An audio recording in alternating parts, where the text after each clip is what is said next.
How's it going, everybody? Today we're going to show you how to couple and uncouple a trailer. Today we got a truck and trailer lined up here so we can give you a visual here. First thing I usually like to do is when I get myself lined up with my truck and trailer, looking in my mirrors of the truck, I'm going to line the outside edge of my tire to this inside corner cap of the trailer. Once I do that, it usually lines me up pretty good. After I do a visual, make sure I'm lined up good, I'm going to go ahead and drop my airbags. So I'm going to go ahead and hop in the truck, and we're going to go ahead and get that taken care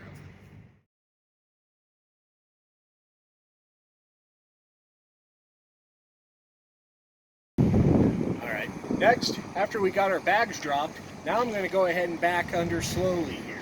I'm going to back under into where my front drive axle is lined up to about the front of my trailer.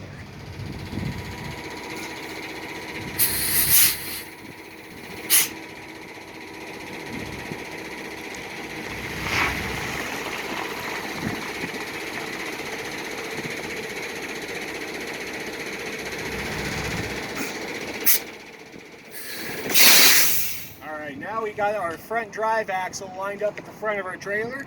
So now we'll go ahead and lift our airbags up. And we want to make sure that this fifth wheel plate right here is touching the apron of the trailer. So we're going to go ahead and do that right now.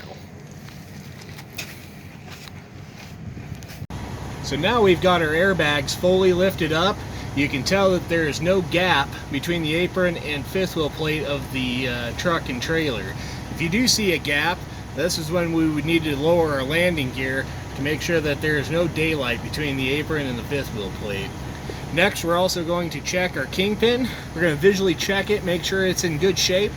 On this trailer, it looks like it is in good shape. And now we're going to make sure it's also lined up in the V of that fifth wheel plate.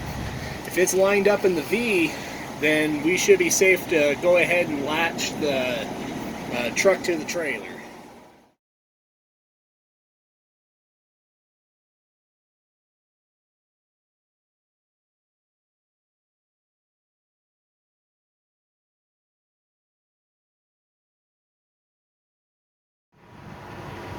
After you do any latch with make sure the truck and trailer is latched, you always want to make sure you put the truck in drive and pull against it. They call this the tug test. Make sure you're truly latched to the truck and trailer. And we're going to perform that now. After you've performed your tug test, now we should be able to raise and lower our landing gear. To do that, we have our landing gear handle right here. These are two staged. You can either push them in or you can pull them out. If you push it in, usually that's low speed. If you pull them out, that's high speed. So we're going to go ahead and crank it up.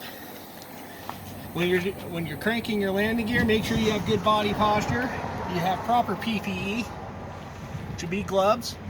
Make sure you crank in just this motion right here. This is going to prevent any body strains. Now we're going to go ahead and hook our glad hands up. We have two air lines and one electrical connection. They are color coded. You got blue for your control, and you got red for your emergency. To install these, you usually come up from the top, line your seals up, and go ahead and push down until they latch on there. Your electrical connection, the 7-way electrical cord, you're going to go ahead and put that in there, just like so.